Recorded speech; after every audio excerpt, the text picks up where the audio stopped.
पानीपत में होगा गुरु तेग बहादुर जी के 400वें प्रकाश पर्व पर विराट आयोजन। 1 लाख से अधिक संगत के पहुंचने का अनुमान। शहर में यातायात व्यवस्था के विशेष इंतजाम।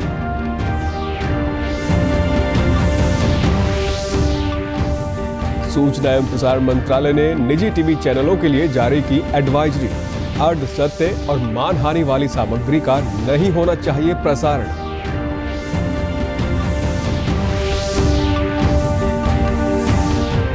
रोहतक की बैडमिंटन खिलाड़ी उन्नति हुड्डा का एशियन गेम्स के लिए हुआ चयन। 14 साल की उम्र में भारतीय दल में शामिल होने वाली सबसे युवा खिलाड़ी बनी उन्नति।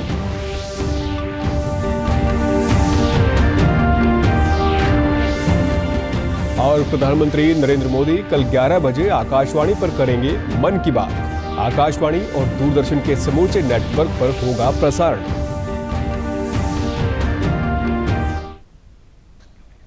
नमस्कार, मैं सुरेंद्र कुमार। अब समाचार विस्तार से। श्री गुरु तेग बहादुर जी के 400वें प्रकाश पर्व पर कल पानीपत में राज्य स्तरीय विराट समारोह का आयोजन किया जाएगा, जिसमें मुख्यमंत्री मनोहर लाल शिरकत करेंगे।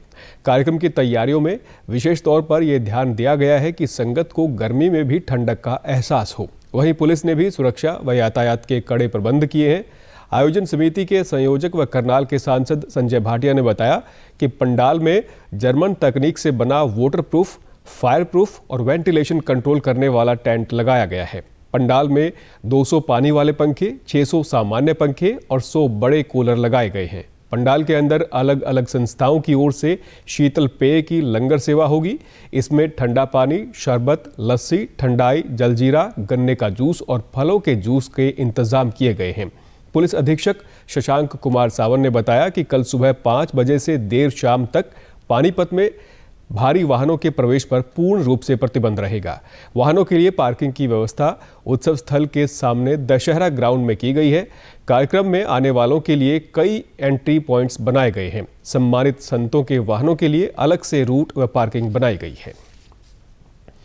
सूचना प्रसारण मंत्रालय ने निजी टीवी चैनलों के लिए एडवाइजरी जारी की है। इसमें कहा गया है कि केबल टेलीविजन नेटवर्क विनियम अधिनियम 1995 के तहत किसी भी कार्यक्रम में अर्ध सत्य या किसी की मानहानि करने वाले सामग्री का प्रसारण नहीं होना चाहिए। इसके साथ ही कुछ महत्वपूर्ण बिंदुओं पर भी सरकार ने खास तौर पर दिशा निर्देश जारी किए हैं।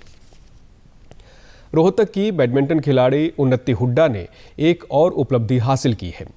दिल्ली के इंदिरा गांधी स्टेडियम में 6 दिन तक चले ट्रायल में एशियन गेम्स के लिए चयनित होने वाली 14 वर्षीय उन्नति हुड्डा सबसे कम उम्र की भारतीय बैडमिंटन खिलाड़ी बन गई हैं। इस अवसर पर उन्नति हुड्डा ने कहा कि उनका लक्ष्य वो देश के लिए पदक जीत कर लेके आए। उन्नति ने कहा कि सीनियर खिलाड़ियों का उसे काफ़ी सहयोग मिला है और अब वो उनके साथ मिलकर देश का प्रतिनिधित्व करेगी। अंदर मैं 3rd आई हूँ और मेरा उबर कप और एशियन गेम्स के लिए सिलेक्शन हुआ है। सोचा तो सर मतलब अपनी तो फुल प्रैक्टिस करके गए थे और रिज़ल्ट के बारे में इतना नहीं सोचते क्योंकि अभी छोटी हूँ, तो फिर इतना कोई प्रेशर नहीं है। बस ये था एक्सपीरियंस मिलेगा खेलने के बाद बहुत, और जो मिस्टेक्स हैं वो पता चलेंगी। और प्रशिक्षक प्रवेश दहिया ने बताया कि उन्नति को यहीं पर प्रशिक्षण दिया गया है। उन्होंने कहा कि सरकार की ओर से उन्हें काफ़ी सुविधाएं भी मुहैया करवाई गई हैं। सर, अभी उन्नति का एशियन गेम्स और उबेर कप के लिए सिलेक्शन हुआ है। फर्दर अब जैसे 2024 में ओलंपिक होना है तो उसके लिए उन्नति का कोर ग्रुप के अंदर सिलेक्शन हो गया है। अब वो ज़्यादातर कैंप्स में ही रहेगी और जब भी कैंप से आएगी तो अपने ग्राउंड पे आके ट्रेनिंग फिर स्टार्ट करेगी। प्रधानमंत्री नरेंद्र मोदी कल 11 बजे आकाशवाणी पर मन की बात कार्यक्रम में देश विदेश के लोगों से अपने विचार साझा करेंगे। ये मासिक रेडियो कार्यक्रम की 88वीं कड़ी होगी। आकाशवाणी और दूरदर्शन के समूचे नेटवर्क पर इसका प्रसारण होगा। आकाशवाणी समाचार की वेबसाइट और news on AIR mobile app पर भी कार्यक्रम उपलब्ध रहेगा। आकाशवाणी समाचार, दूरदर्शन समाचार, प्रधानमंत्री कार्यालय व सूचना और प्रसारण मंत्रालय के YouTube चैनलों पर भी कार्यक्रम सीधा प्रसारित होगा। आकाशवाणी से हिंदी प्रसारण के तुरंत बाद मन की बात कार्यक्रम क्षेत्रीय भाषाओं में भी प्रसारित होगा। क्षेत्रीय भाषाओं में इसे रात 8 बजे फिर से सुना जा सकता है।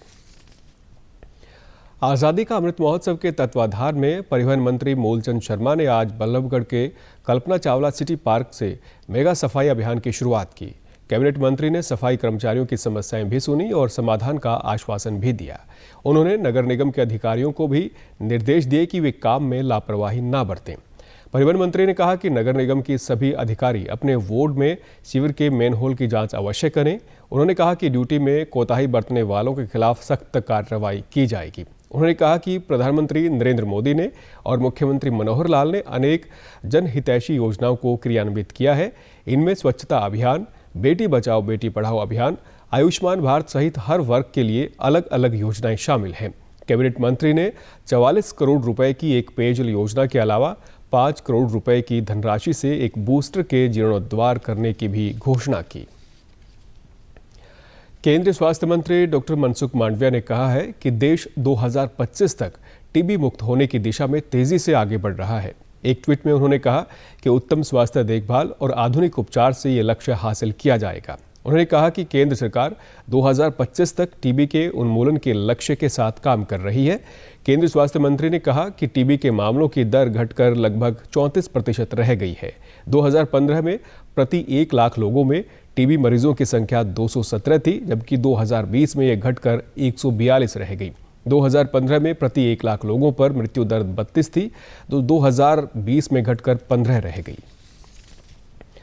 फरीदाबाद के जकोपुर में चल रही अखिल भारतीय ग्राहक पंचायत के राष्ट्रीय अधिवेशन में दूसरे दिन ग्राहकों के अधिकारों पर चर्चा की गई। 3 दिवसीय इस अधिवेशन में ग्राहकों के शोषण का मुद्दा उठाया गया और ग्राहकों के हितों में प्रस्ताव पारित किए गए। पलवल के विधायक दीपक मंगला ने राष्ट्रीय अधिवेशन के उद्घाटन सत्र की शुरुआत दीप प्रज्वलन के साथ की। अखिल भारतीय ग्राहक पंचायत के राष्ट्रीय कोषाध्यक्ष प्रदीप बंसल ने बताया कि दूसरे दिन संघ दृष्टि से 37 राज्यों के 240 से अधिक दायित्ववान कार्यकर्ता मौजूद रहे। उन्होंने कहा कि पंचायत में ग्राहकों के अधिकारों के बारे में चर्चा की गई। से हमारी ग्राहक पंचायत अखिल भारतीय स्तर पर काम कर रही है और आज मेरे ख्याल से लगभग सभी 37 प्रदेश के प्रतिनिधियों ने इस आम सभा में हिस्सा लिया। इसके अलावा जो विशेष मुद्दे और लिए गए हैं, OTT प्लेटफॉर्म पे आजकल बड़ी अश्लीलता पॉलिसी जारी है, उसको भी रोकने के लिए सरकार से निवेदन कर रहे हैं कि उसको भी रोका जाए। और भ्रामक विज्ञापन, इसके ऊपर भी हमने प्रस्ताव पास कर रहे हैं और सरकार को इसका निवेदन कर रहे हैं ताकि भ्रामक विज्ञापन से जो नुकसान ग्राहकों को होता है उसको रोकने में मदद मिले और ग्राहकों को नुकसान। खेलो इंडिया कार्यक्रम के तहत खेलो इंडिया यूनिवर्सिटी गेम्स का दूसरा संस्करण कल से कर्नाटक की राजधानी बेंगलुरु में शुरू होगा। देश में खेलो इंडिया को जमीनी स्तर पर मजबूत बनाने और युवाओं की खेल से जुड़ी तमाम बारीकियों पर पकड़ बनाने के लिए खेलो इंडिया कार्यक्रम शुरू किया गया है। इस बार इस कार्यक्रम में हरियाणा के विश्वविद्यालयों सहित देश भर के 200 से ज़्यादा विश्वविद्यालयों के लगभग 4000 एथलीट्स 20 खेलों में हिस्सा लेंगे। खेलों का आगाज हो जाएगा। KIUG 2021 के दूसरे सीजन में लगभग 200 विश्वविद्यालयों के करीब 4000 एथलीट 20 विषयों में शीर्ष सम्मान के लिए प्रतिस्पर्धा करेंगे। तीरंदाजी, एथलेटिक्स, बैडमिंटन, बास्केटबॉल, मुक्केबाजी, तलवारबाजी, फुटबॉल, कुश्ती और कराटे में कुल 257 स्वर्ण पदक प्राप्त होंगे। स्वदेशी खेल मलखंब और योगासन को इस वर्ष विशेष आकर्षण के रूप में जोड़ा गया है। KIUG 2021 बेंगलुरु में 5 स्थानों पर होगा, जिसमें Jain global university campus, Jain sports school, Kanteerava stadium complex, field marshal Cariappa hockey stadium और भारतीय खेल प्राधिकरण शामिल है। कांतिरवा स्टेडियम कॉम्प्लेक्स में उद्घाटन समारोह भी आयोजित किया जाएगा। प्रसिद्ध भारतीय तैराक श्री हरि नटराज, स्प्रिंटर दूतीचंद, निशानेबाज दिव्यांश सिंह पवार KIUG 2021 में भाग लेने वाले प्रमुख एथलीटों में से एक होंगे। पिछली बार यूनिवर्सिटी का खिताब पंजाब यूनिवर्सिटी चंडीगढ़ को मिला था और इस बार उनकी टीम दोबारा इस खिताब पर कब्जा जमाने के लिए तैयार है। उनके कोच का मानना है कि मुश्किल कितनी भी ज्यादा क्यों न हो, उनकी टीम ने पूरी रणनीति के साथ तैयारी कर रखी है। प्रधानमंत्री नरेंद्र मोदी कल शाम मुंबई में मास्टर दीनानाथ मंगेशकर पुरस्कार समारोह में शामिल होंगे। इस अवसर पर प्रधानमंत्री को पहले लता मंगेशकर पुरस्कार से सम्मानित किया जाएगा। ये पुरस्कार भारत रत्न लता मंगेशकर की याद में दिया जा रहा है, जिनका इस वर्ष फरवरी में निधन हो गया था। ये पुरस्कार प्रतिवर्ष राष्ट्र के लिए महत्वपूर्ण और अनुकरणीय योगदान के लिए दिया जाएगा। पुरस्कार की घोषणा करते हुए मास्टर दीनानाथ मंगेशकर स्मृति प्रतिष्ठान ने कहा कि प्रधानमंत्री नरेंद्र मोदी एक अंतर्राष्ट्रीय राजनेता है, जिन्होंने विश्व पटल पर देश का कुशल नेतृत्व किया है। भारत कोविड-19 के खिलाफ लड़ाई को मजबूत करने के लिए दुनिया का सबसे बड़ा टीकाकरण अभियान चला रहा है। केंद्रीय स्वास्थ्य और परिवार कल्याण मंत्रालय के मुताबिक राष्ट्रव्यापी टीकाकरण अभियान के तहत देश में अब तक कोविड रोधी टीकों की 187 करोड़ 46 लाख से अधिक खुराक दी जा चुकी हैं। देश में पिछले 24 घंटों में 2500 से ज़्यादा अधिक नए मामले सामने आए हैं और 1600 से अधिक मरीज स्वस्थ हुए हैं। इससे कोरोना संक्रमण से स्वस्थ होने की दर 98.75% हो गई है। प्रदेश में अब तक कोरोना रोधी टीके की 4 करोड़ 23 लाख से अधिक खुराक दी जा चुकी है। प्रदेश में कोविड से 9,76,000 से अधिक लोग स्वस्थ हो चुके हैं, जबकि 1,600 से अधिक मामले सक्रिय हैं। डीडी न्यूज़ हरियाणा पर देश और प्रदेश जुड़ी खबरों को विस्तार से जानने के लिए आप हमारे साथ फेसबुक, ट्विटर और यूट्यूब के माध्यम से भी जुड़ सकते हैं। हमसे जुड़ने के लिए आप हमारे सोशल मीडिया हैंडल को भी फॉलो कर सकते हैं। अब आप अपने मोबाइल फ़ोन से QR कोड स्कैन कर हमारे यूट्यूब चैनल पर सीधे पहुंच सकते हैं। किसानों की आय बढ़ाने में सहायक आधुनिक कृषि उपकरणों पर सब्सिडी देने की योजना प्रदेश सरकार ने एक बार फिर शुरू कर दी है। योजना का लाभ उठाने के लिए किसान 9 मई तक किसान समूह के माध्यम से आवेदन कर सकते हैं। जो छोटे किसान इन उपकरणों को खरीद नहीं सकते, वे सरकार द्वारा स्थापित कस्टमर हायरिंग केंद्रों से इसको किराए पर ले सकते हैं। कैथल के कृषि उपनिदेशक डॉक्टर करमचंद और सहायक कृषि अभियंता जगदीश चंद्र मलिक ने बताया कि सरकार द्वारा इन आधुनिक मशीनों पर सब्सिडी दी जा रही है ताकि किसान इन मशीनों को लेकर आधुनिक खेती करके अपनी आमदनी को बढ़ा सकें। उन्होंने किसानों से आह्वान किया कि वे सरकार की इस किसान हितैषी योजना का पूरा लाभ उठाकर अपनी आमदनी को बढ़ाएं। प्रोत्साहन राशि के रूप में किसानों को एक सब्सिडी प्रोवाइड कराती है और उसके लिए बाकायदा एक पोर्टल लॉन्च किया जाता है।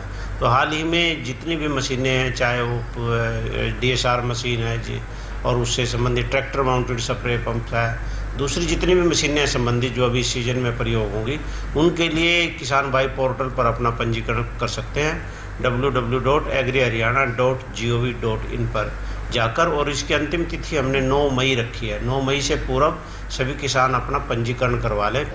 एग्रीकल्चर इम्प्लीमेंट पर सब्सिडी के बारे में है, उसमें ज़्यादातर समय स्कीम के तहत जैसे DSR मशीन है, धान की सीधी बिजाई मशीन, उस पर 50% सब्सिडी।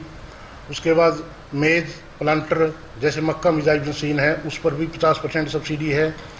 और न्यूमेटिक प्लांटर जो बहुत ही बढ़िया मशीन है, जिसके सामने तो वैक्यूम प्रेशर क्रिएट करके बीज डाला जाता है और वो लगभग 5 लाख रुपए की मशीन है, उस पर भी लगभग 2.25 लाख रुपए के अनुदान प्रावधान है सरकार। सरकार की इस योजना को किसानों ने भी खूब सराहा। किसानों ने बताया कि नए नए कृषि उपकरणों पर भारी सब्सिडी उपलब्ध करवाई जा रही है। इस योजना से किसान की आमदनी दोगुनी करने का प्रधानमंत्री का सपना भी साकार होगा। पे सब्सिडी वाली जो स्कीम चला रही है बहुत ही अच्छी स्कीम है, क्योंकि इसके द्वारा जो किसान महंगे यंत्र है जो वो अफोर्ड नहीं कर सकते थे, खरीद नहीं सकते थे, इस सब्सिडी के माध्यम से वो उसे आसानी से खरीद सकते हैं और बहुत ही अच्छी आधुनिक तरीके से अपनी खेती कर रहे हैं। सरकार दे रही है, इससे हमें बहुत ज़्यादा फायदा मिल रहा है। इसके फायदे से हम सारे संतुष्ट हैं। जो सरकार हमारे को ये उपकरण प्राप्त करवा रही है, ये बाहरी मात्रा में इससे हमें बहुत ज़्यादा लाभ हो रहा है। किसान सोसाइटी बनाएगा भी खरीद सके जी, किराए पे मिले जी, इस चीज़ का बहुत फायदा हर गांव में सेंटर हो रहा है जी, बहुत लाभ उठ रहा है जी किसानों। अंत में इस बुलेटिन के मुख्य समाचार एक बार फिर। कल पानीपत में होगा गुरु तेग बहादुर जी के 400वें प्रकाश पर्व पर विराट आयोजन। 1 लाख से अधिक संगत के पहुंचने का अनुमान। शहर में यातायात व्यवस्था के विशेष इंतजाम।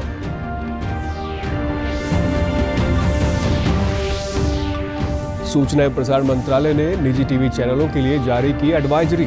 अर्ध सत्य और मानहानि वाली सामग्री का नहीं होना चाहिए प्रसारण।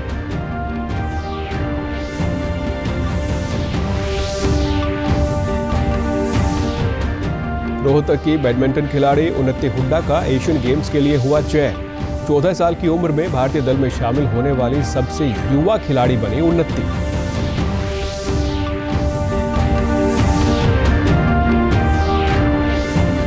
और प्रधानमंत्री नरेंद्र मोदी कल 11 बजे आकाशवाणी पर करेंगे मन की बात। आकाशवाणी और दूरदर्शन के समूचे नेटवर्क पर होगा प्रसारण। समाचारों में आज इतना ही। नमस्कार।